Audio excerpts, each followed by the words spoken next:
Okay, so good evening again. I hope you've had a good week. My name is Hope Nuta for those who may be new to this particular session. If you're a Cyber Shujaa participant and this is not your first session, karibu tena. If you're new to the session, welcome to Cyber Shujaa Mentorship. It's good to have you here. So I'll just go ahead and jump onto the topic of today. So we'll be talking about something very core and critical to the IT space, which is digital forensics. And with us is Ephantus Gichohi, who will be taking us through this particular mentorship session. He's currently a principal officer, cyber operations at the Kenya Revenue Authorities, and he is quite equipped in this particular area. So I'll pass on the session to him. So Ephantus, karibu sana to the Cyber Shujaa Mentorship platform. It's good to have you here, and we look forward to listening to your insights. Thank you very much, Hope. I hope I'm audible enough. Yes, you are. Thank you. The future generation of cyber warriors, Hope and the entire Cyber Shujaa team, good evening. So I'll be taking you through digital forensics, and just to create an alibi, allow me to just show my face. Yeah, hi. Hope, I don't know, guide me. Am I just supposed to share right away?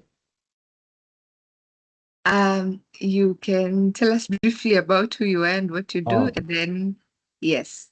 And for the students on the call, feel free to participate. Okay, thank you.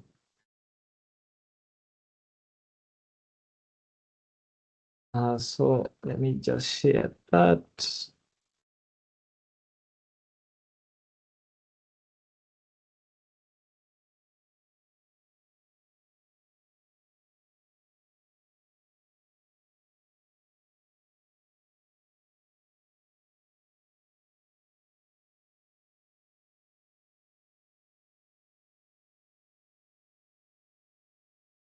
This is a brief overview of me. My name is Ephantus once again, Cyber Operations and Digital Forensics Officer at KRA.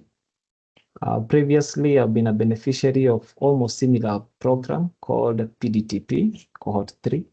I don't know if there is any of beneficiary in this platform.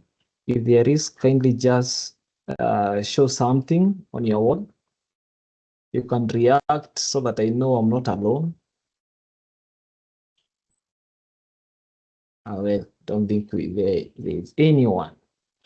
So at heart, I'm an entrepreneur at heart and a founder of a small institution back in the village called Mizizi Tech Training Center, where we normally offer or try to bridge the gap between the tech and entrepreneurship information to guys in the rural areas. Then I also happen to be a Sunday League footballer.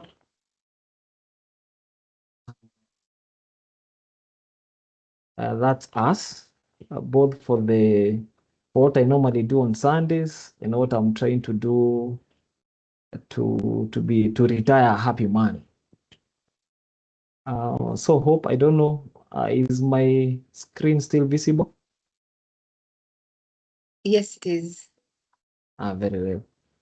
So for today, well, maybe a little bit education background. I studied a bachelor's of computer security and forensics back in Jaramogi Oginga Odinga University, somewhere in Bondo.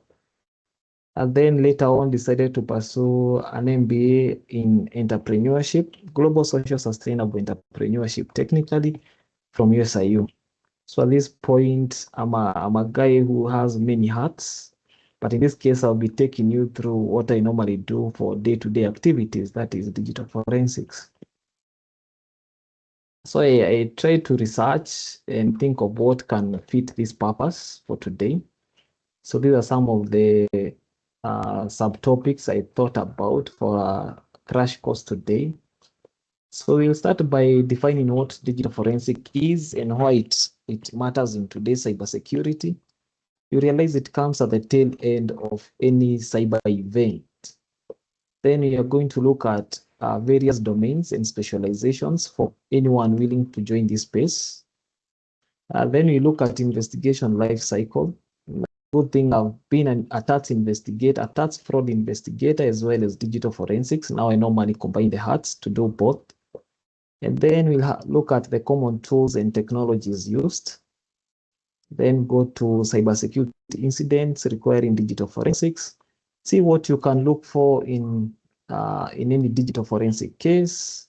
Then I have one case that we analyzed some time back. So I tried to look at it.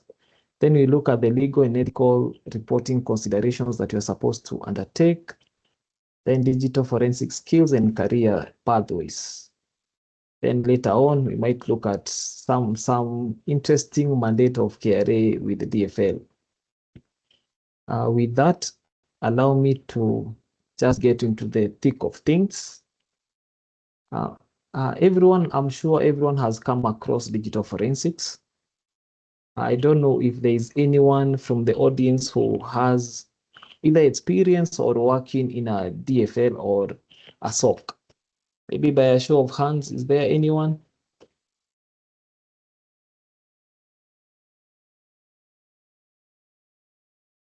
Hope, can you find anyone? I'm waiting to see those hands. Okay, let me rephrase the question. Is there anyone? Nice, Roy. I've seen Roy.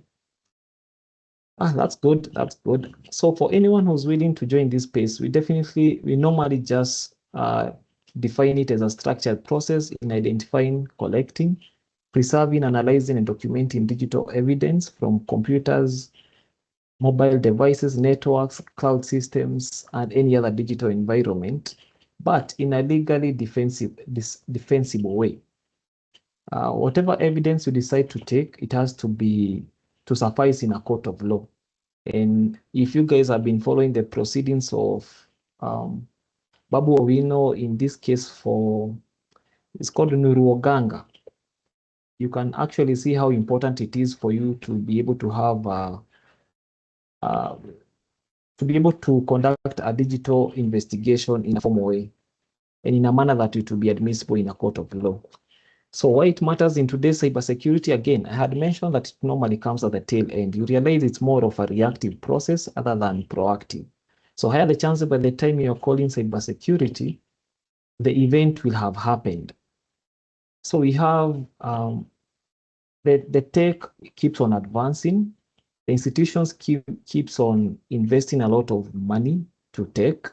That means whenever an incident happens, it's only fair for the management and the C-suite guys to understand what happened and how can they prevent that occurrence from happening ever again. So it normally reveals threats, attackers, and their methods of executing things, or rather executing these attacks. Then you always want to know what happened at what time. Then it supports incident response by anyone. For example, if an event happened at my workplace, there'll always be a team of information security guys who normally go to respond to the event and then ask for the sake of collecting any potential digital evidence. Then forensic analysis normally exposes any weaknesses or insider action and try to help again future attack of such a thing ever happening again in future. It also helps in providing evidence which can support any legal, disciplinary, or regulatory actions, because you all understand lawsuits can be very expensive, especially to corporates. No one wants their data out there. And for example, in Kenya today, we have different laws. We also have global laws protecting data, and everyone wants to be at the good side of the law. So digital forensics is here to stay. Again, another reason why we normally don't, we normally want to get to know what happened at what point is because you don't want to find yourself in such a website. Is there anyone who have ever come across this site, either doing your investigations or anything? Anyone? So normally they list any corporate body that has been attacked by a ransomware event. So these are some of the people who have been hit in our country, some as recent as 2025. And we know when ransomware hits, it's never a funny event. Is there anyone who has ever come across it? Sorry for that. Okay. Hello, good evening. Can you hear me? Yes, yes. Are you asking about anyone who's ever come across the website that you're showing? Yes. I actually have, but in a different scenario whereby I think Proton unveiled a website whereby you can track data breaches from various companies and their top corporates, which might not necessarily make it to the top of the headlines rather, for obvious reasons, because if these cases tend to hit the headlines or on the front page of the media houses, then they'll tend to harbor with the trust of their clientele and lose public perception. I think I'll look for that link and post it in the chat, or you can just share it as well at the end. Thanks, Collins. By any chance, have you ever had a have you ever been hit by a ransomware? Or come across a company, a client who has been hit by one? Yes, I've not been hit personally, but I've come across a company that's been hit locally. Mostly most ransomware attacks happening locally are targets my MSMEs because they're not in that financial power to fork up the ransomware payment, or rather to lose that data. So they are forced to part away with the payment to get their data back, as opposed to corporates which might, what you call the word, might settle with the attackers and pay, as opposed to their data leaking online and being sold to the dark web. Thank you, thank you. It's not normally usually a very easy thing to go by. It normally has to take some very tough decisions. So definitely no one wants to be on that side of things. Thanks very much, Collins, for that. So allow me to just give you a context of where I come from and our mandate as revenue authority. So I work under investigations and enforcement department, supporting business departments on matters digital evidence. So we normally try to reinforce anything that has been covered under the law, but now instead of them running to DCI, we become the first responders. Although we normally work hand in hand with other government agencies, including DCI, Communications Authority of Kenya, and anyone depending on case by case. It depends which one a case is involved in. So normally that's where I work. I'm under that commission I have just highlighted in red, and you can clearly see how the structure of KRA looks like. We have now almost 8 departments. I'll leave that story for another day. So we normally have some common offenses and penalties. As you know, paying taxes and debt are the only two sure things that everyone will come across. So the first thing that almost everyone in this country is guilty of is evading some taxes somewhere.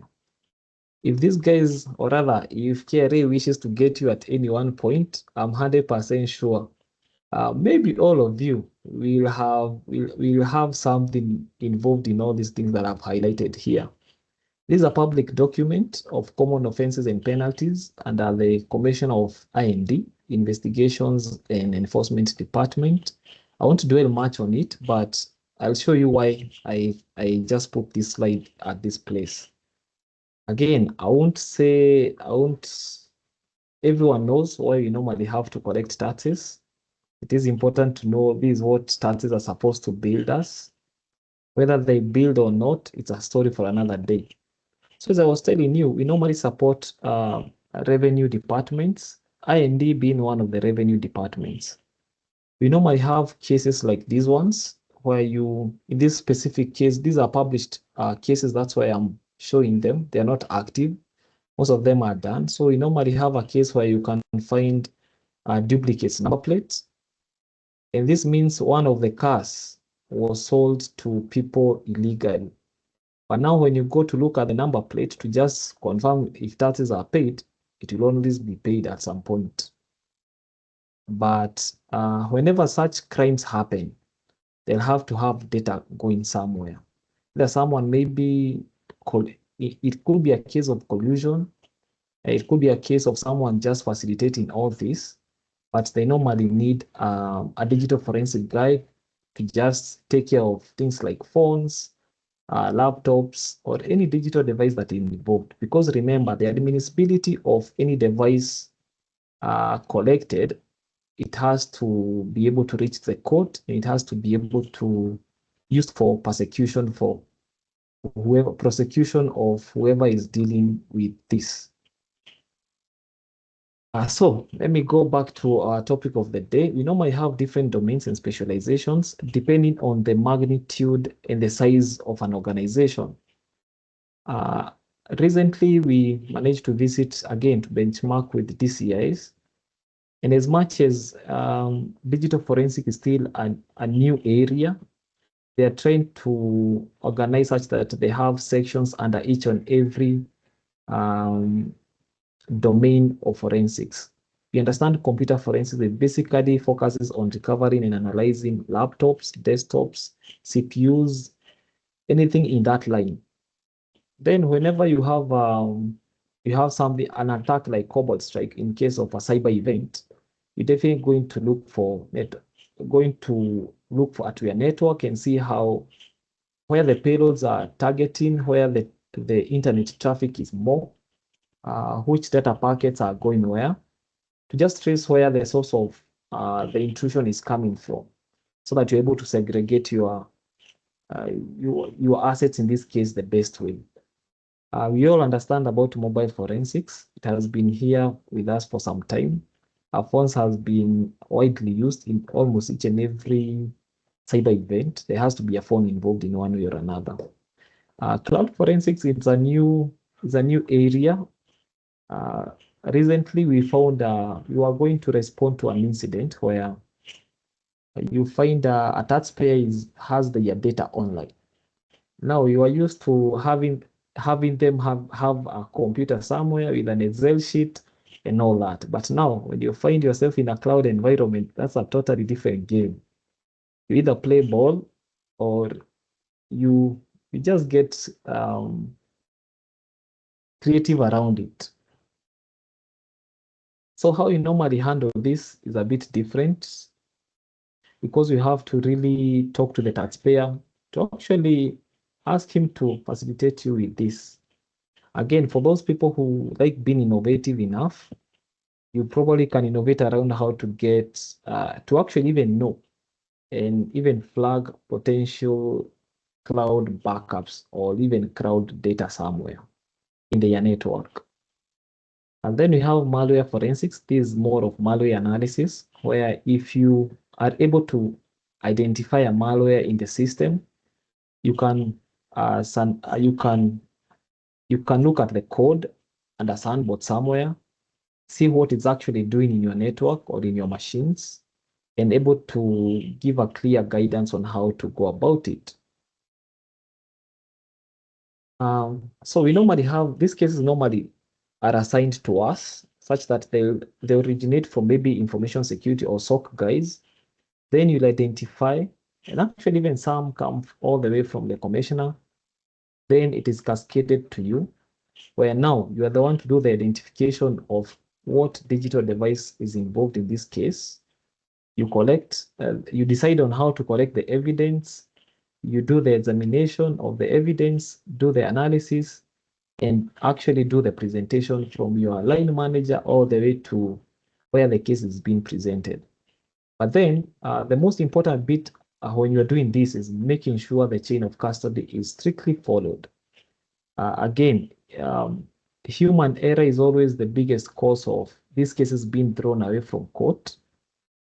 So we normally try to prevent that as much as possible, because the organizations normally invest a lot of money in all this, from the tools, from the human resource.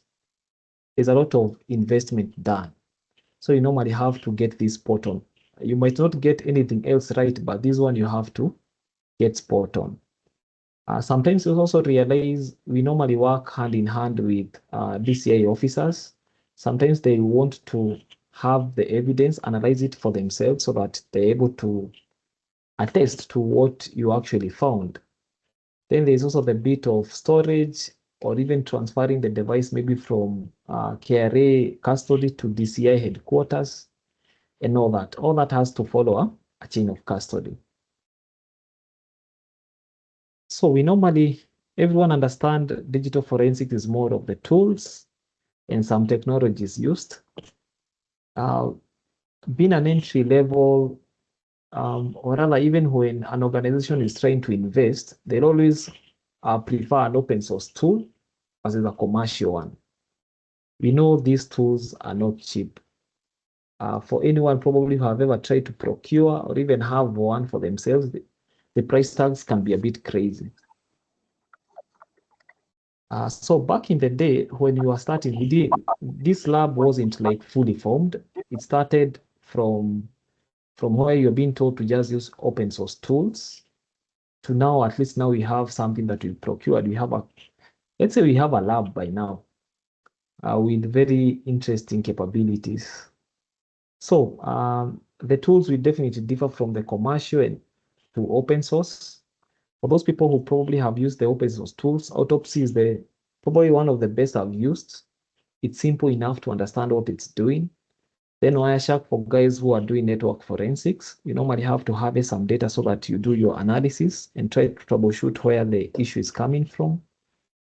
Right now, again, from our lab, we normally have some of these tools from Magnet Axiom, NKSFTK, and Celebrite. Today is when I've noticed that we don't pronounce this word as Celebrite, but Celebrite. That is from Honorable Babu. Then we normally have different tools for imaging, doing the triage and the analysis. Where now we normally have to use any tool technically. I think most of the images are open source, from FTK to Paladin to XY Forensics. It really doesn't matter which tool you use for this. But now analysis is where the rubber hits the road, because we realize there are not so many free tools that can do the analysis. Autopsy is good enough to actually do the analysis, but on matters reporting, most people prefer other commercial tools. Again, apart from Autopsy, I don't think there's anyone that apart from Autopsy, I don't think there's any other that I remember that is free. But again, for the purpose of learning, it's a very good beginner tool. So for KRA, we normally have a good SOC. I would say it's a good SOC because the investment done, it's able to give us a lot of logs. We normally deal with data from how many Kenya? I think 6 million taxpayers who are registered by now.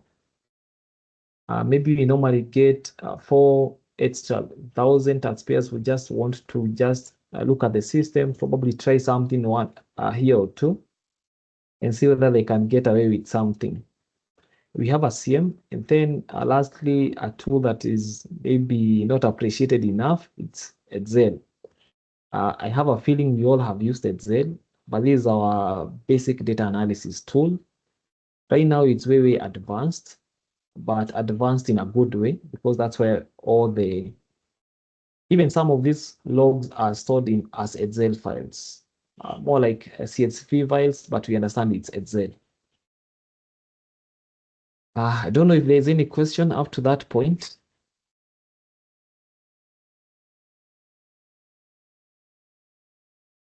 No, let me just continue. So we normally have common cybersecurity incidents that normally require forensics investigations. So the one that we are currently trying to eradicate is malware infections. Nowadays, malware as a service is a thing. So a guy from Russia or North Korea will just be designing malwares, now wondering, trying to look for people who can actually now execute the payload to their target. That's the easiest way of going about malware infections. So we've found a few cases here and there, but some are very recent. I'd rather not talk about them here. So the second one is insider threats, which now everyone understands this. My organization has an interesting reputation where people think people do things, but we normally, again, the digital forensics is there to support some of these allegations. Whether someone was guilty or not, that's a totally different thing. But again, we normally support such cases to the guys who normally do such investigations. Number 3 is unauthorized access or account compromise, where an account does something from back office, and then someone later on does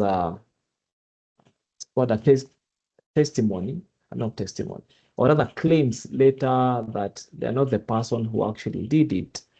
But then at some point, they'll tell you that they had given their logins to someone else, or actually someone just should have served as they worked.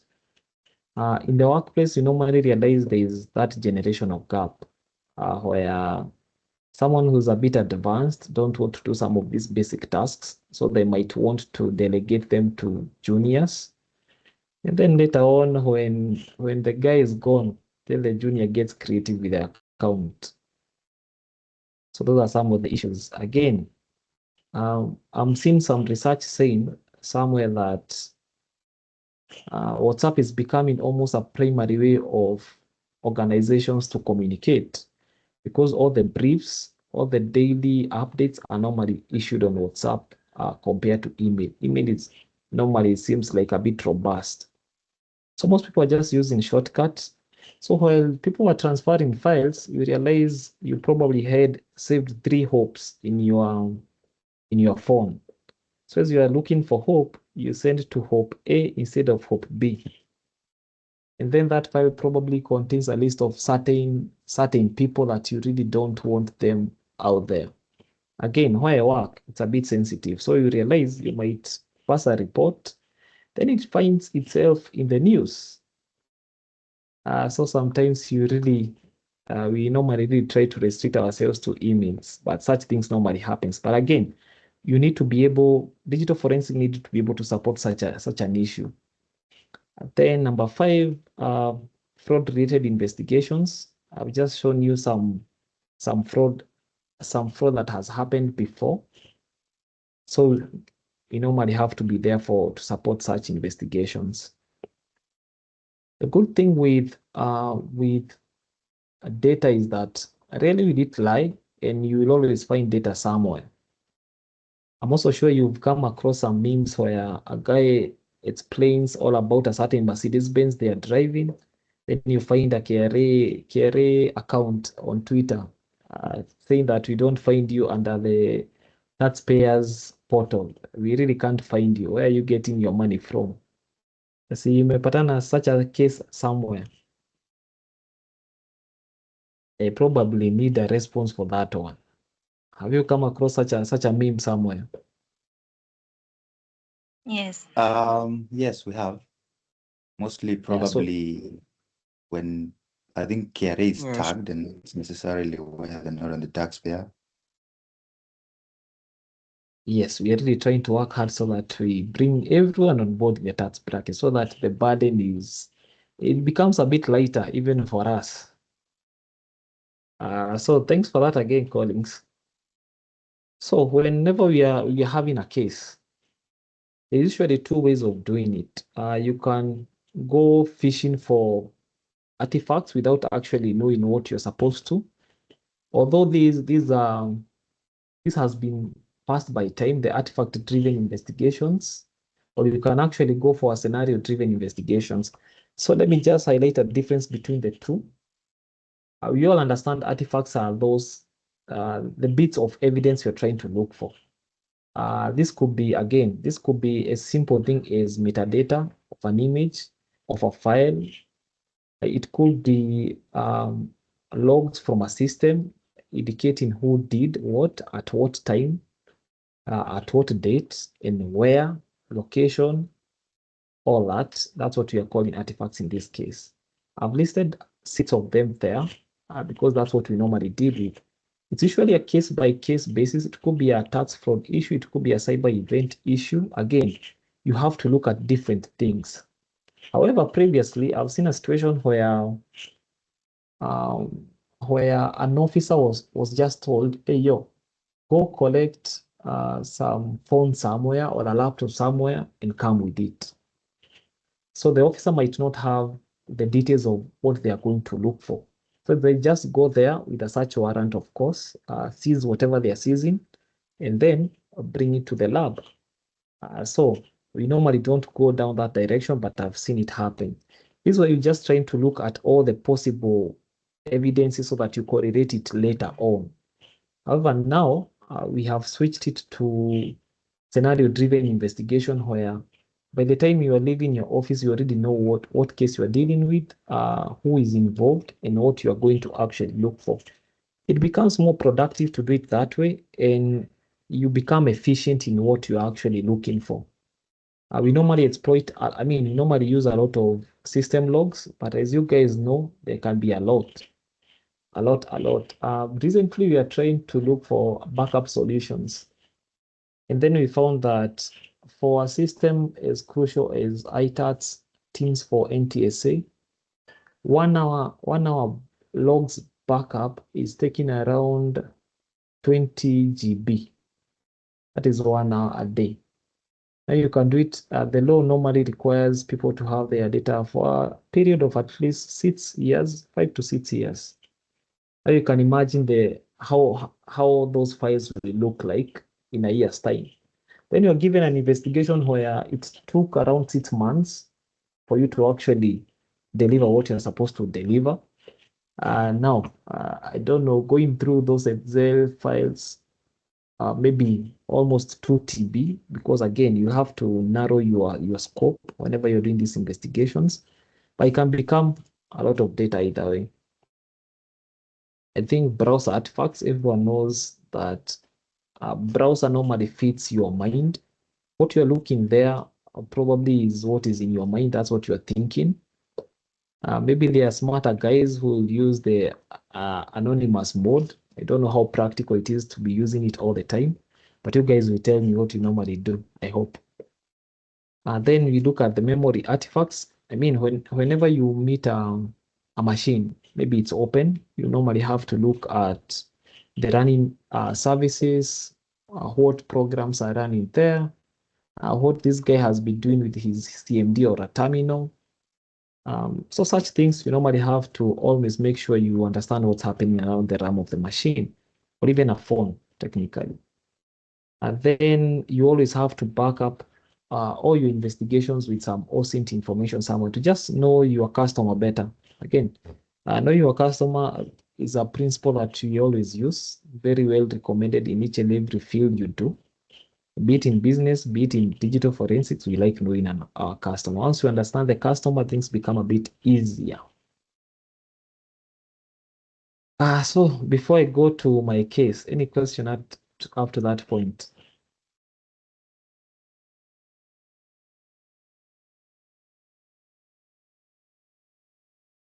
Okay. So I know we might not have much time, but I try to give a scenario of what we normally deal with. So this is just a hypothetical case. Doesn't have to be the actual thing. But I'm imagining a situation where we have a company, 2 companies actually, one that normally requires a service from a certain, okay, let me just read my case here. So the ABC Limited was reported to have been fraudulently removed from a critical organization. So this critical organization, let's assume, is the organization you are working for. ABC Limited is a service provider. You can equate this to NHIF in one hospital. ABC Limited could be not one hospital. Let's assume a service provider for NHIF. But then it happens that NHIF, I mean, this service provider keeps on claiming fraudulent insurance claims from the service provider. So whenever such happens, whenever you commit a fraud in an organization, let's assume you're blacklisted from the list of suppliers. But then at one point in 1 month, they realize you are blacklisted, but then later on, you are removed for whatever reasons, but without following the due process where you are cleansed in this case. So this is the case that I'm having here, where this guy got paid 76 million in this case, and another one 17 million.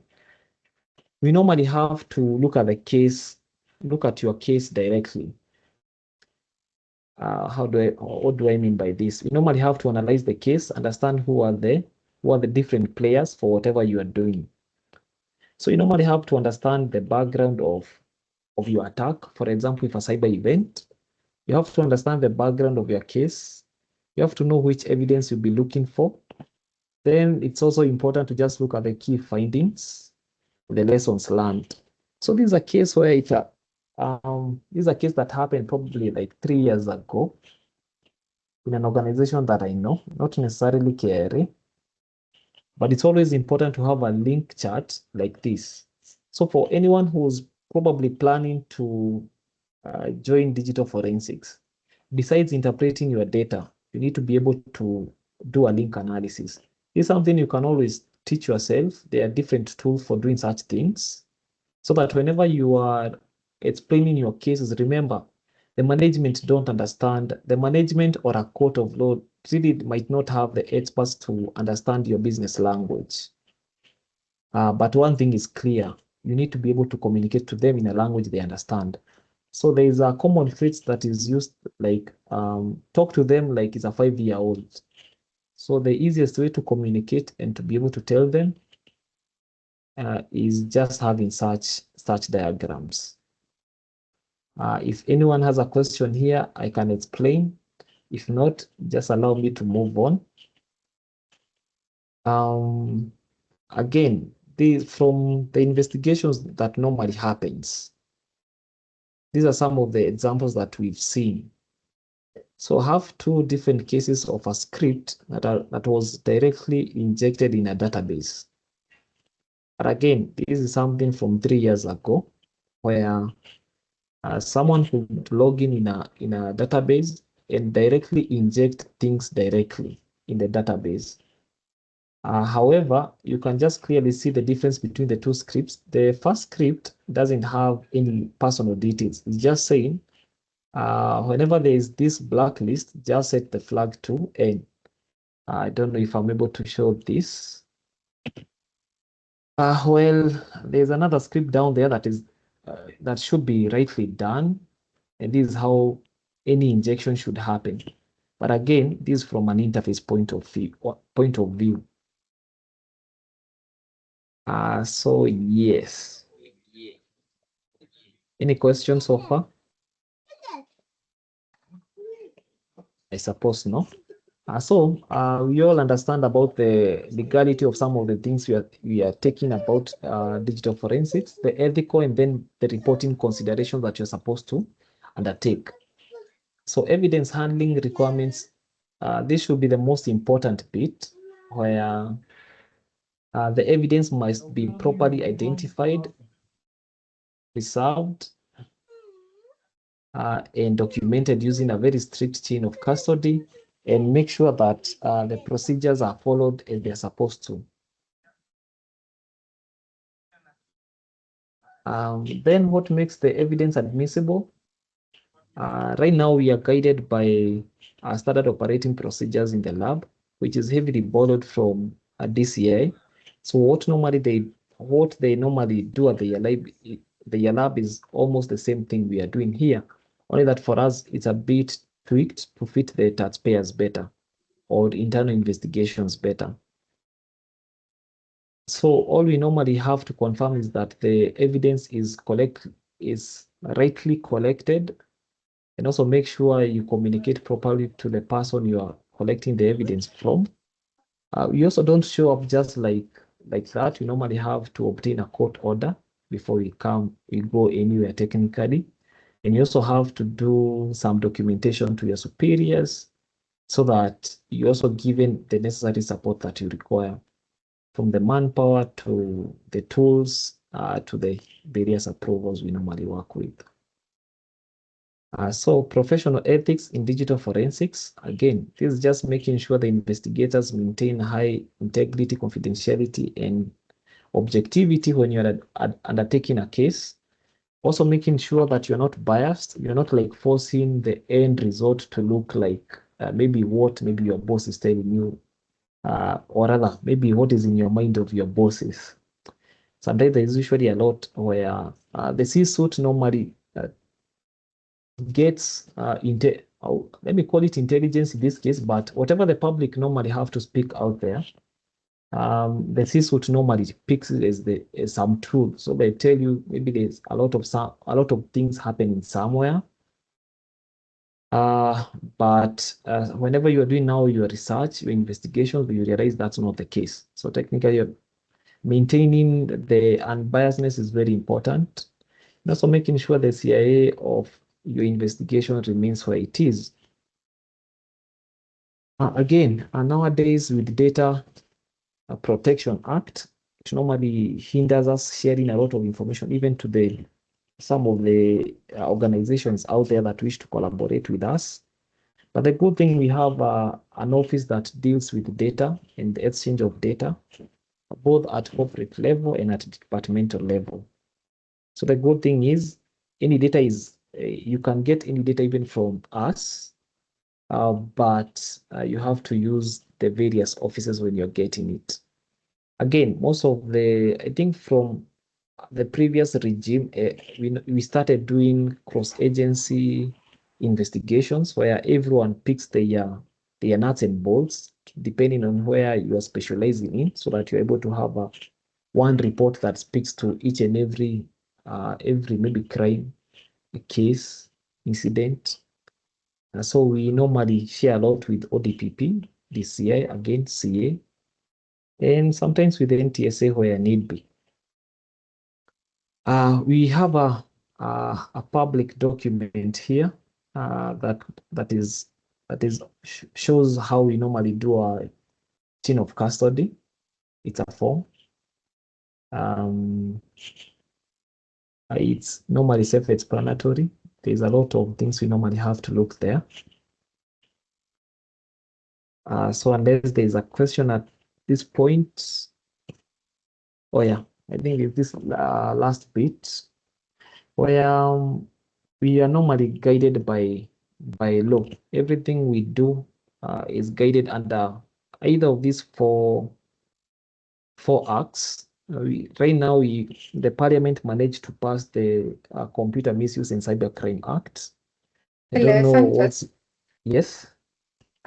Sorry, just to pause there. There are two hands that are up. Okay. So, oh, actually three. I don't know if you're up to picking some of the questions right now. It's okay. Yeah. Okay. So we have Ahmed, then Collins, and then Brown, in that order. Hi, good evening. Hey, good evening, Ahmed. Yeah, my question was, what decision usually informs how an investigation is carried out, given that sometimes the trail can go cold between compiling the evidence and overcoming the chain of command and the bureaucracies involved? Yeah, good question. Let me just respond to you right away. So how the department is structured, we normally have an intelligence wing of this. So whenever, let's assume we get a tip from maybe another taxpayer, there's an intelligence team that is dedicated to act on it. They, depending on the source, they normally respond probably within 6 hours. They'll vet the information, of course, and then they'll act on it by 6 hours. So by the time the trail we are saying it's getting cold, someone will have actually looked at it. However, again, we know investigations normally take a lot of time because our SLA is technically around 60 working days. However, some of these cases don't close immediately, especially if there is an interagency team involved. So just to respond to you, there's a whole division dedicated to just pursue intelligence and make sure that intelligence is credible and it's acted on. And again, they have an SLA of 48 hours. So I don't know if that is quick enough, Ahmed. Yes, I believe it is. Uh-huh. Good evening. Evening. Mine is a two-part question. You've highlighted the case on the trial. So our recent legal headlines, specifically concerning the cross-examinations of cybersecurity expert in the Nuro Kaga trial, has brought a lot of integrity and standardization of digital forensic evidence in Kenyan courts into the sharp focus. The case highlighted public concerns regarding inadequate certification and inconsistent methodology, because clearly we can just call it what it is. That guy was not competent. So how is the Kenya Revenue Authority, as a frequent user of digital evidence, collaborating with the judiciary and prosecution arms to establish a standardized minimum baseline for admissibility of digital forensic reports, specifically to present challenges to an expert certification, chain of custody, and tools and methodology, like the celebrate issues from collapsing a solid case? And then number two, you've mentioned something to do with the data protection. My question is, how much data is too much data? Because if a company's core mandate is, for example, selling insurance, and they collect data like age, car model, health status to calculate risk and process claims, they are prohibited from later using the same data for an unrelated purpose, such as customer demographics to an advertised firm, unless they get fresh, explicit content from the individual purposes. So my question is, how much data is really too much data, and why do companies collect so much data than needed? Like, why does KRA, for example, in this case, need to know where I live for me to be able to be cleared, or rather have filled a form fully, just so it can be accepted and I can be recognized as a taxpayer in this country? Thank you. Wow, Collins, those are too many questions, some not in my docket, but I'll try to answer them in the best way possible. So first of all, standardization of digital evidence in a court of law. Back 4 years ago, KRA was trying to secure police powers.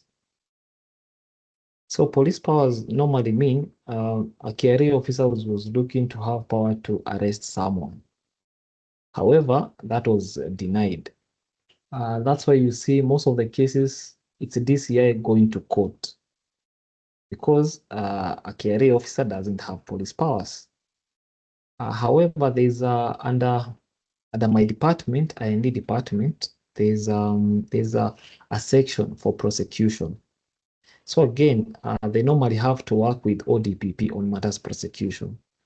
So whenever the prosecution, or rather whenever a KRA, we really don't have prosecutors in our case, but we have guys who normally work with ODPP so that these cases can be prosecuted in a court of law. So whenever this guy feels they need digital evidence, they normally have to contact my office. However, as much as we might have gone to collect evidence, the DCI person will be the one going to court. On matter certifications, again, they are not cheap to come by. The best we are doing is we have TOTs who are having whatever a principal officer is supposed to have officers under them. However, due to let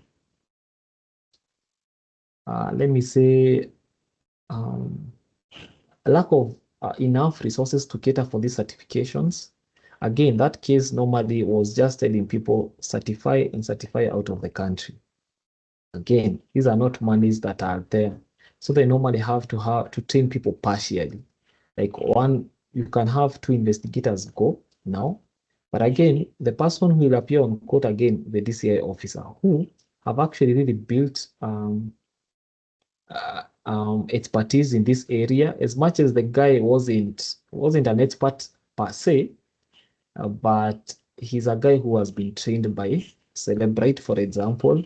He might not have an international certification, but he understands his tools. So we normally just have to rely on them, unfortunately. The lab is still under process of being complete. Again, you're also not accredited, unlike them. For them, they are funded by Interpol. KRA doesn't have a fund, so we normally have to rely on our own internal funds, which are never enough. So far, again, we don't have any KRA officer going to court to prosecute anyone. However, we normally just provide our expertise to the DCI officers. We normally have to go to court on behalf of any KRA officer. On matters digital forensics, by the way, I have to underline that, on matters digital forensics. Tax issues, that's a totally different game. But digital forensic issues, it has to be a DCI officer. Too much information, I don't know. That's a different department at the taxpayers registration. They have really tried to evolve that form. Right now, it's way shorter. Maybe I don't know how old you are, Collins, but back in my day, I know it was a very long form. Right now, the people who are actually becoming new taxpayers, they have way less details to fill. On matters where you live from, I also don't understand why that is. I'm sure there's someone who came up with that form had a purpose for it. Unfortunately, I can't speak to such fields. I don't know if you answered Collins. Well, okay. Yeah, you've answered me. I think I'm a bit younger than if for you your form was large, because me, I remember it was, I think, one page and a half. Yeah, but For us, it had to most be of the like questions 6 have been answered. pages.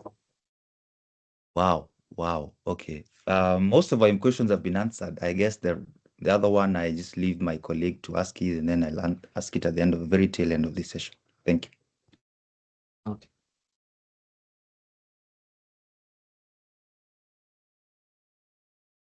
Okay, so I think Ephantus, you can continue your presentation, and then the rest of the question can come at the end. Okay. Yeah, thank you. So again, everything we do, we normally have to really try as much as possible to stay within the law. Because we also have other international bodies which normally we still have to conform to their standards, including GDPR. Remember, we still have data for Europeans still on our database. How you normally have to use it, we have to really conform to their standards. Luckily, again, as I said, we have data, it's called corporate data office, CDO. Those are the people who normally deal with any data issues that we have around. They are responsible for sensitizing us as staff.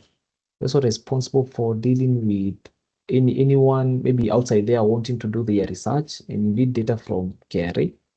That's the right office to go to.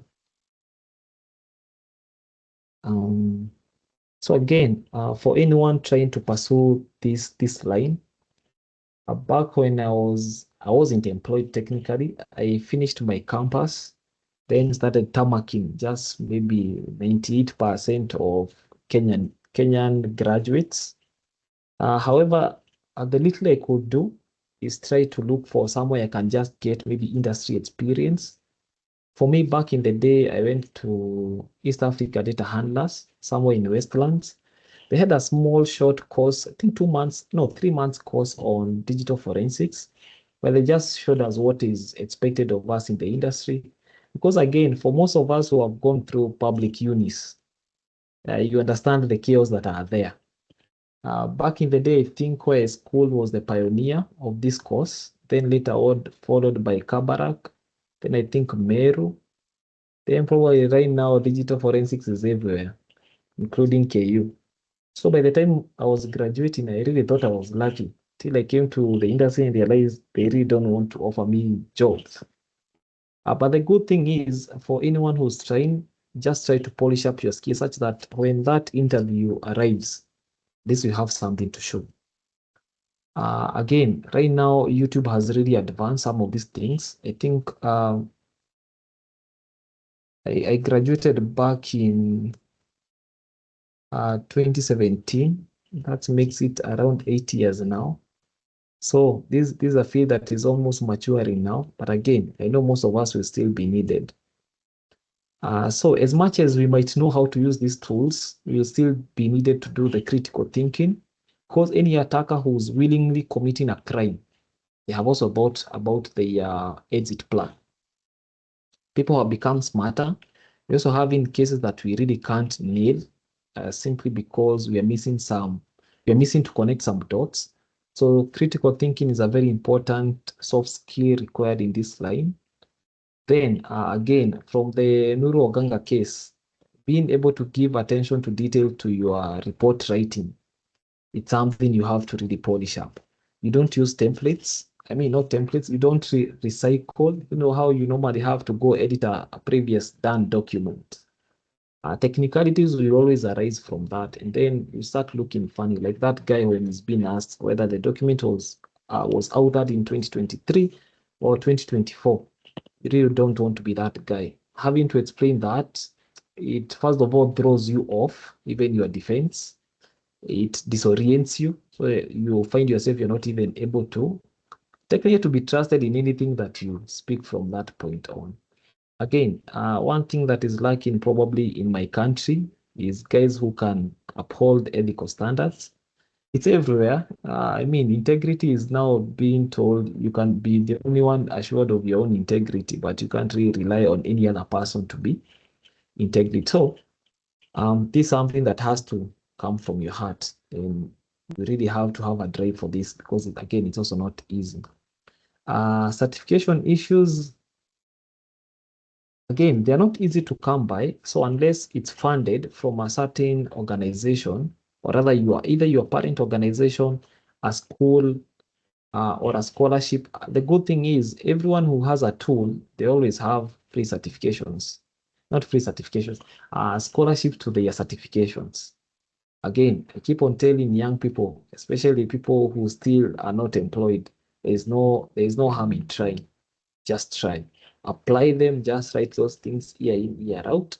You may never know. I also normally have a feeling once you are certified, you become a hotcake in our country. Because again, I know there are not so many people doing these certifications. While the tools are very easy to use, now producing this piece of paper, it's important. The different types of jobs you can find yourself in my field, again, you can become a digital forensic analyst. And I'm really happy, like we have a case study to even talk about. That case was very interesting. You could see things that you're supposed to actually do as a professional in this other side. Again, you can also be used as an incident responder. I know right now banks really need some of these guys, either at consultancy level or even their own people. Malware analyst, SOC analyst, e-discovery specialist, threat intelligence modelers, a stroke analyst in this case, and then cybercrime investigators. However, one thing I'll also maybe advise on this point, you really need to have good networks. You need to know people in different places, especially if you want to become either an investigator or even an intelligence guy in any of these firms. They normally say your network is your net worth. Again, where you have to correlate data, this is important. Lastly, I just wish to bring to your attention, there is a way to report people anonymously. Let me speak this one to Ahmed. We normally have a portal called iWhistle, where people normally report any anonymously any case on either tax fraud or rather these chapter 6 frauds or crimes, where maybe someone has abused an office, maybe he has done any different ways and you wish to report them. This is your place.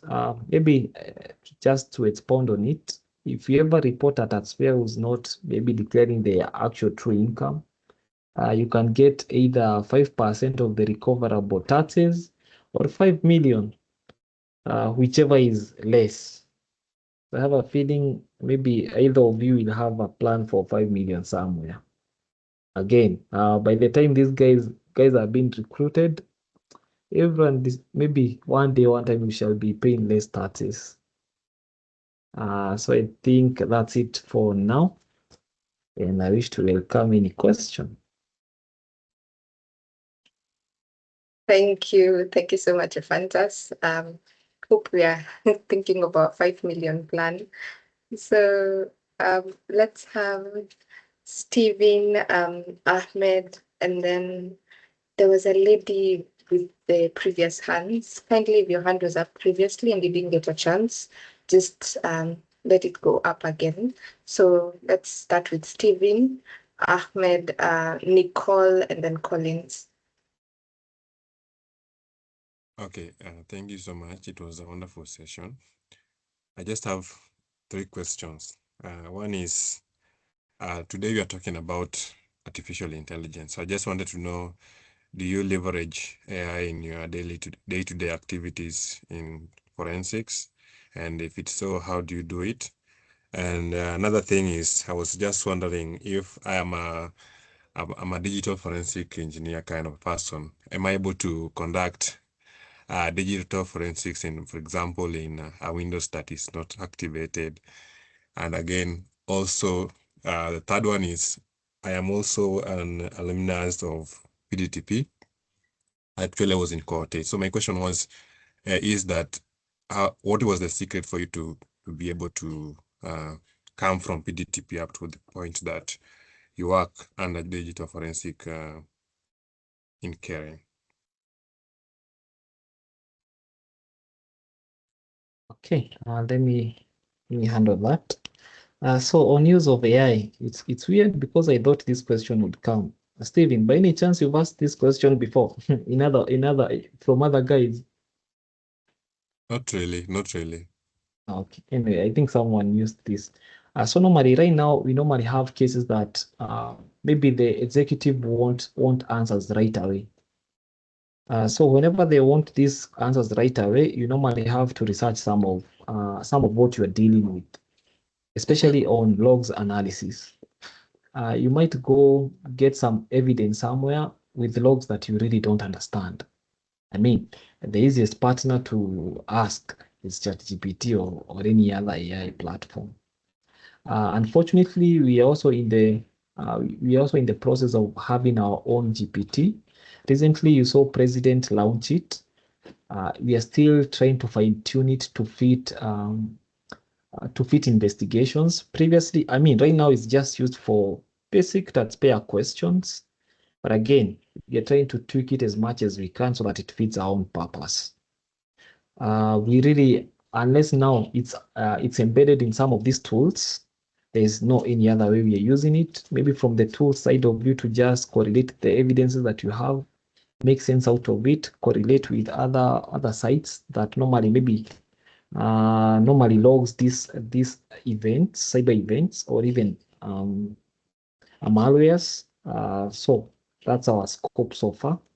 We are really not using it in our day-to-day activities apart from those 3 items.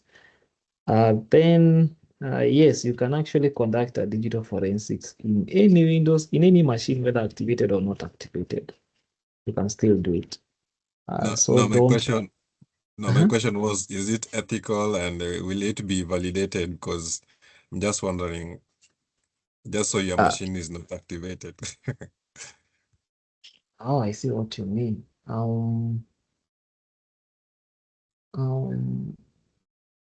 First of all our machines here are activated. Leave mine alone. I actually had to use my personal machine because the link to this site is not allowed in my network, in our corporate network. So I had to go for personal machine that has a different VPN so that I'm able to use the internet from work and also get to talk to you guys. I don't know. How you answered?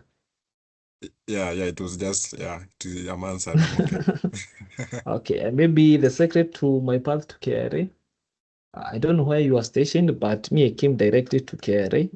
Back in the interviews, they were looking for a project manager, but then I happened to have had a startup in campus.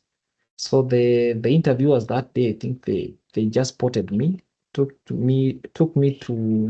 attached me to Commissioner's General Office. Then while there, I knew I had 1 year to either make it or break it. I really learned a lot. I really read corporate books.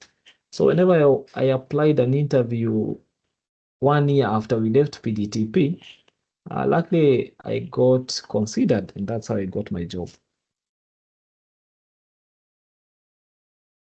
So research, na ujitume. I think that's what I would say. Don't be shy. Just be willing to try things, even when they are not at your level. Just try. That would be my short answer to that question.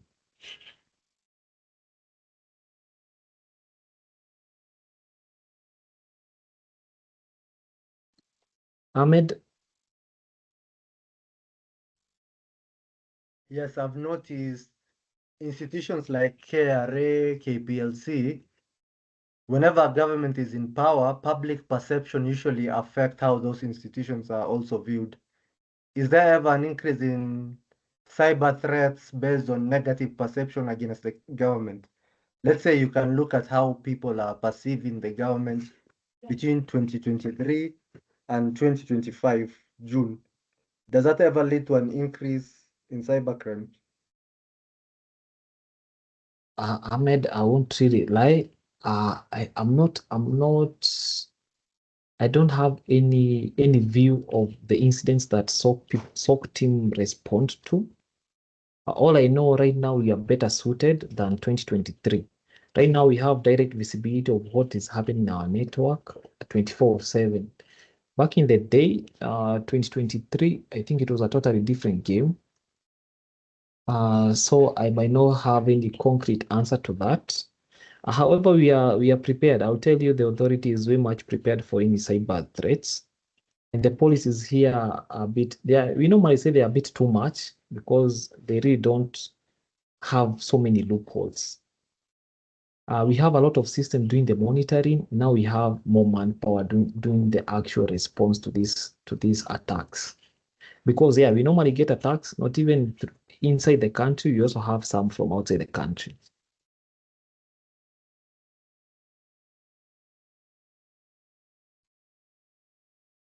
So I think the next person was Nicole. If Ahmed, you answered. Hi. So my question is based on cloud security. So how do you make sure the cloud logs can't be changed or deleted so as they can remain valid as legal evidence? Yeah, good question. First of all, thanks. I think you're the only lady who have asked a question. The core mandate of going to support, maybe get data from cloud security. I mean, from cloud. I'll just answer with a few cases I've seen. Normally, wait, let me just get clarity. Are you talking in like mobile forensic bit or organizational data domain? Organization. Higher the chances the organization don't want to lose its data too. But anyway, if you looked at some of the offenses that had indicated here, it's already criminal offense to actually withhold data from tax agency. That means when KRA are telling you to give them data, you really don't have much choice because there's already, it's either you give them data or don't, depending on the penalty that is there.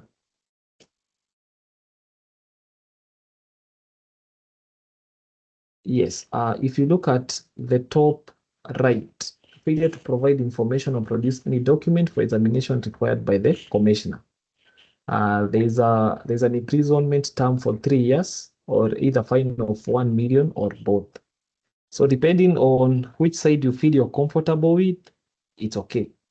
Either way, an assessment will still be given to you.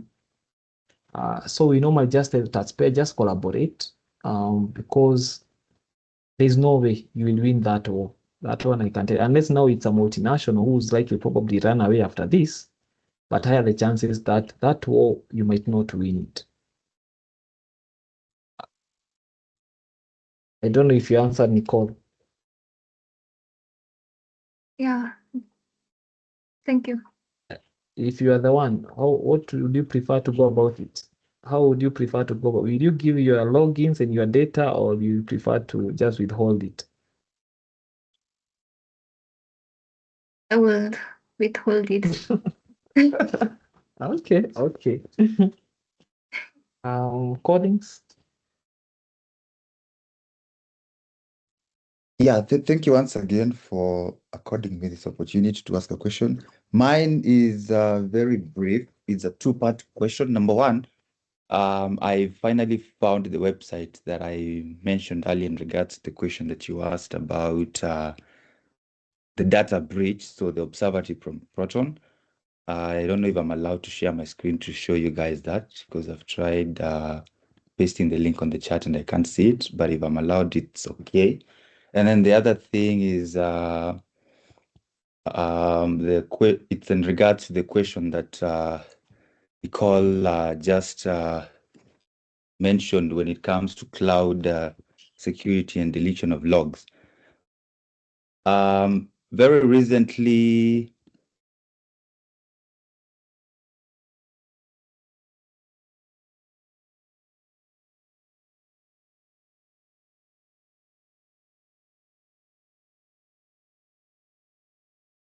Hello, Collins? Hello, Collins.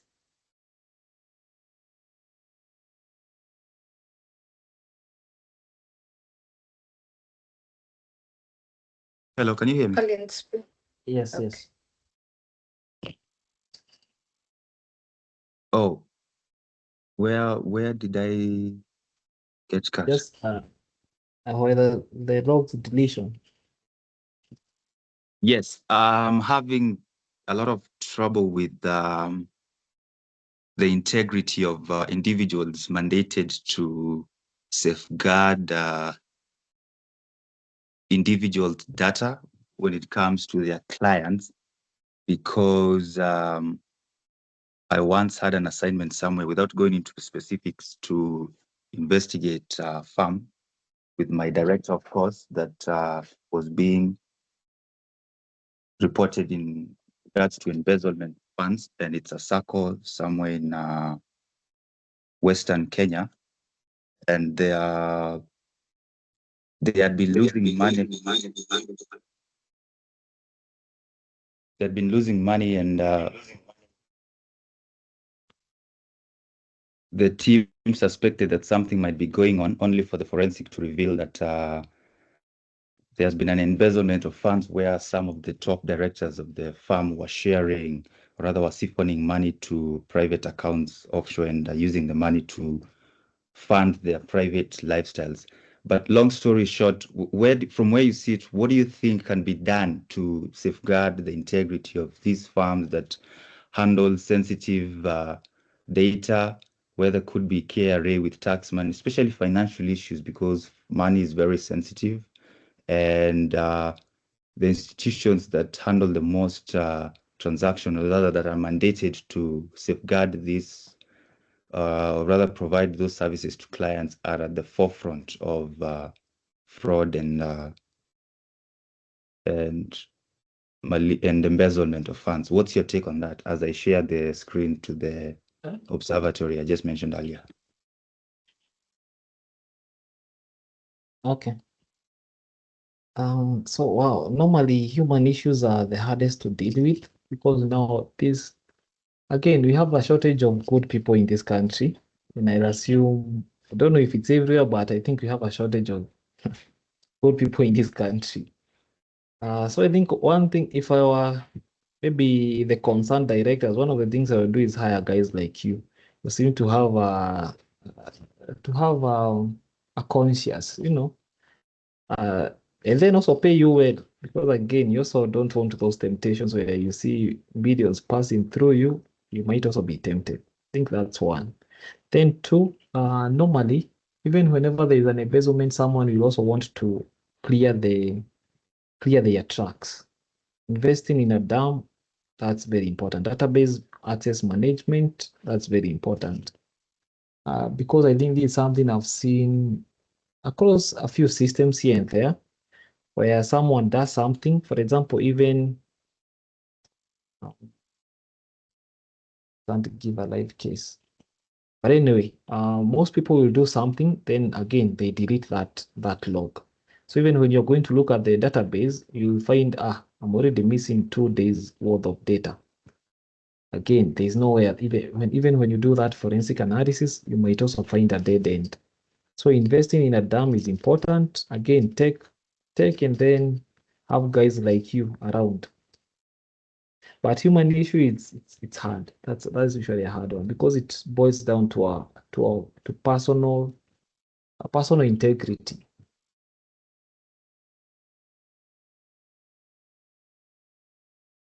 So I don't know if you answered.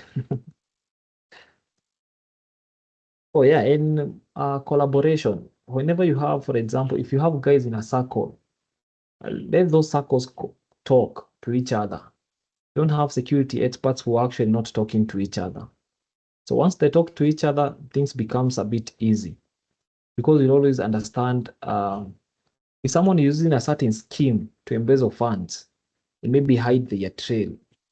If circle A gets hit and then they notify the rest, then they're able to protect each other as one.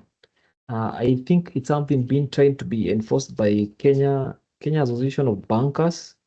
I saw they have a platform. They're actually sharing their problems. And I think they all boils down to integrity issues around money. So Nicole, So I have a question. So since KRA system, they have a lot of traffic, like the database. So how do you detect the SQL injection attacks without getting lost in the normal activity? Nicole, right now we have a dam. So any database admin has to be, they normally have to log in with their credentials. It's a problem that had been there, but we've really tried to segregate our networks, our servers. We have numerous systems that are directly automated. If something happens today in ITATS, someone tonight will get an email from SOC. We have a security operations center now.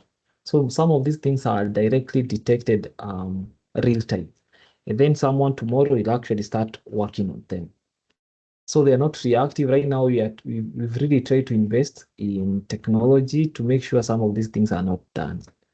So if someone is hitting KRA today, it really has to be a very sophisticated attack. Otherwise, we never say never, but I think we are 99% there, or rather secure. Most of the issues that will happen around, there will always be human error issues most of the times.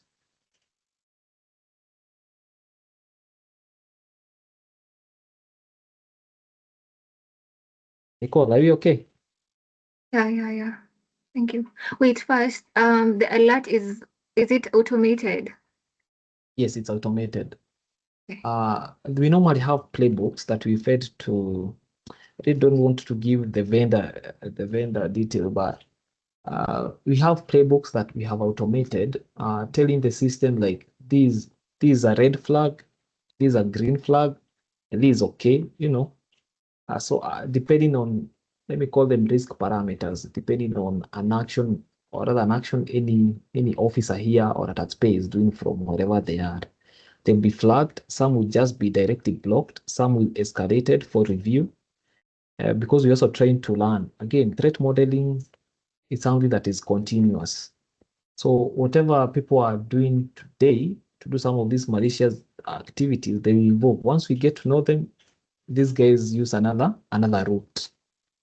So it's something that has been on progress. So yes, it is automated. Okay, thank you.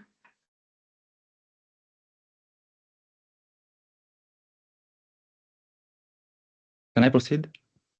Yes. Okay, thank you so much. Kindly confirm if you can see my screen. Yes, we can.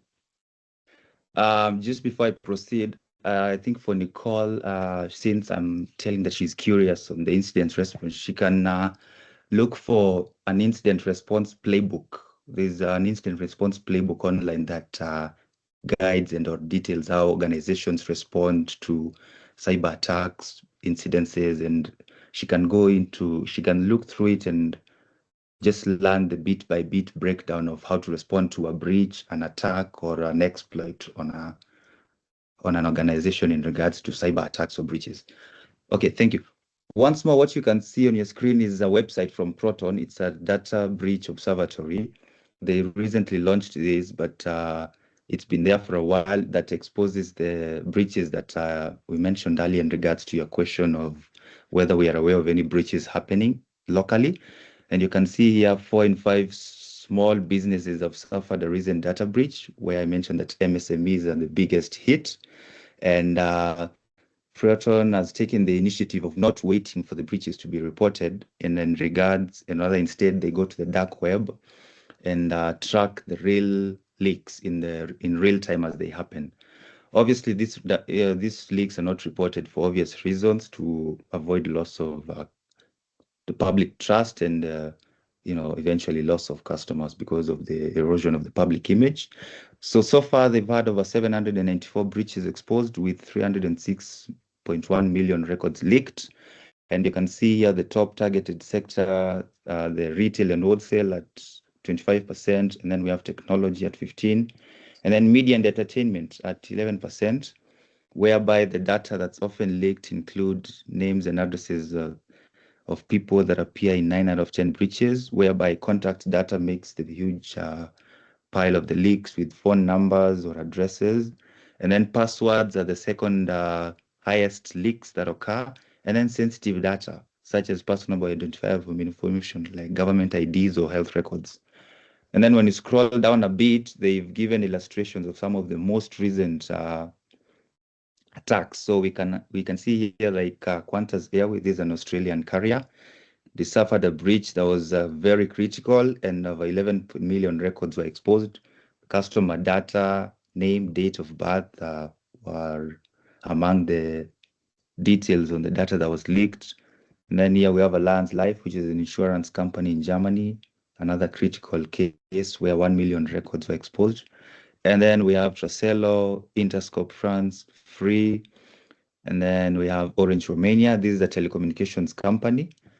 So there are a lot of details here, or other companies here in regards to those leaks. That's just from 2025 alone. If you come here, you see for last year, 2024, we have Discord. Discord suffered a breach, even early this year, whereby they mentioned it was the third party of their services that they've integrated into their systems that suffered the breach, but also they were hit last year with the same breach as well. And then you can see the other companies that also found themselves on the wrong side of the breach, including the UK government, by the way, was hit by an attack in May of last year. This is the same government that's pushing for digital IDs, by the way. Yeah, that's what I wanted to address. And then back home in the local market, I'm yet to find a website that reports on the same, but a few leaks were there. I remember Kenya Airways, but in late 2023, where they suffered a data breach as well. And then Kenya Airports Authority in March of the same year, they suffered a ransomware attack. That was not a data breach. And then there was the eCitizen portal attack, obviously, in July of 2023. And then we had the BRS, Business Registration Services, I think it was early this year and also last year. Yeah, those, among other cases, are most of the severe examples we have of data breaches and or ransomware cases, both abroad and locally. thank you for allowing me to share that. I hope that was helpful to all of you, maybe one of two guys, and maybe you can know where to search that information, and most importantly, where to be careful with the data that you put out there, because recently I also saw WhatsApp suffered a data breach of, I think, 3.5 billion contacts. That's billion with a B of their numbers leaked online. I think the biggest casualty was Brazil, but yeah, 3.5 billion is a huge number. Yes, thank you so much. And yeah, that's just what I wanted to share. I appreciate the opportunity, and back to you, sir. And also hope, thank you so much for this session. You coming through is of forever appreciated, always. Thank you, Collins. I know the chat isn't open to everyone, but you can just share the link on the Q&A area. Just drop that there so that anyone who is interested can go through that. Thank you for sharing the information. So back to Ephantus, there's a question on the Q&A section, if I may ask. Yes, go ahead. So JJ is asking, one, what are the beginner-friendly certifications for someone starting in digital forensics? I think you had touched on this, Kiasi, but maybe you can go through that again. Then we have the second question from JJ is, what qualifies someone to serve as an expert witness in court? And then lastly, what does someone need to ensure that evidence they collect is admissible in court? And are any certifications or licenses required? Yes, that's one is usually the easiest to go by. JJ is go to autopsy. The good thing with autopsy, they'll give you, I think, 8 hours hands-on course, which later they give you a certificate. Back when I was starting again, fresh from campus, that's what helped me get rid of the imposter syndrome, where you've just graduated, but you're not sure you can actually apply for any other job apart from ICT officer. So autopsy is a good place to start because the tool is free and you have the labs for free too. Expert witness, international certification. However, it depends on case-by-case basis. If it is high level, they might grade you to need an international certificate. However, if it's low court and the matter is not that serious, your degree plus maybe CH maybe would work for that. I know those ones, at least they are a bit available locally. Thank you. Then are there qualifications for someone to serve as an expert witness in court? No, as long as you've undertaken the investigation, following the normally what we call chain of custody, make sure like chain of custody is right. Your machine wasn't like a cracked Windows like mine. So such things, you just need to have a, how do I call it, foolproof case that's showing that you actually did the job with the right tools, with the right version of the tool, because nowadays I'm finding that being an issue where someone asks you, do you understand this version could have been compromised? So you need to understand the version of the tool you used and make sure like it's supposed to be used for the investigation you are carrying out.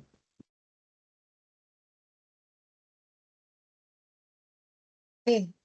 Then the last question was, what does someone need to ensure that the evidence collected is admissible in court? Are there any certifications or licenses required? So what guides admissibility of evidence? Yeah. There's no license in this case. Certification is enough for you to be able to present your evidence. There's something I'm missing. Admissibility, just making sure the evidence is not tampered with. If you're able to come again, chain of custody. Or you want me to explain chain of custody? No, I'm saying also the chain of custody has to Yes, be, yes, to ensure the integrity. yes, yes. So actually, if you're just able to prove that you handled the case with integrity, like whatever you found is exactly what you're presenting, with, I mean, hash values now, that's where they come into play, where the image, how you imaged, this was the hash value, and whatever you're presenting to court, the same hash value matches. That means the image, how you saw it, it's how it is in the court of law, for example. Then your report, from your report, there is again, whenever you're going to court as a as a private investigator and as a public investigator is a bit different. Because now for public, I think you have to involve the CI, but for private, you're okay. You can just rely on your findings. So I think that's the biggest difference. But either way, if you just able to prove like you handled the case with the confidentiality it deserves, it's available whenever it's needed. Isikuwe unasema server haiwezi funguliwa. I think that's it. And then just make sure whatever you got, the hash value matches.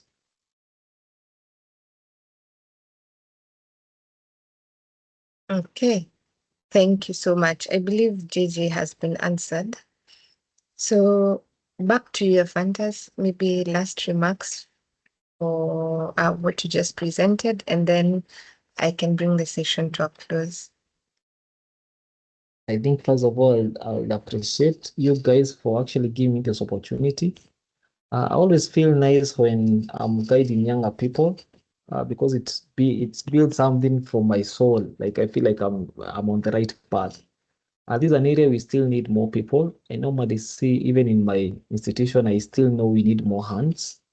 And more hands, I hope you guys, I really wish you guys can even be attached here at some point. Just learn, prepare yourselves well, so that whenever you are entering job market, you're actually going to hit the ground running. Also hope, thanks for giving me this opportunity to address these future CEOs, I hope, of digital forensic firms, because we also need more jobs done, more jobs created in the private sector so that they can help our economy grow. It's clearly everyone can't fit in government. Some of us are also hoping we can also be out there in the private sector to help guys safeguard money. For example, what Collins was insinuating here.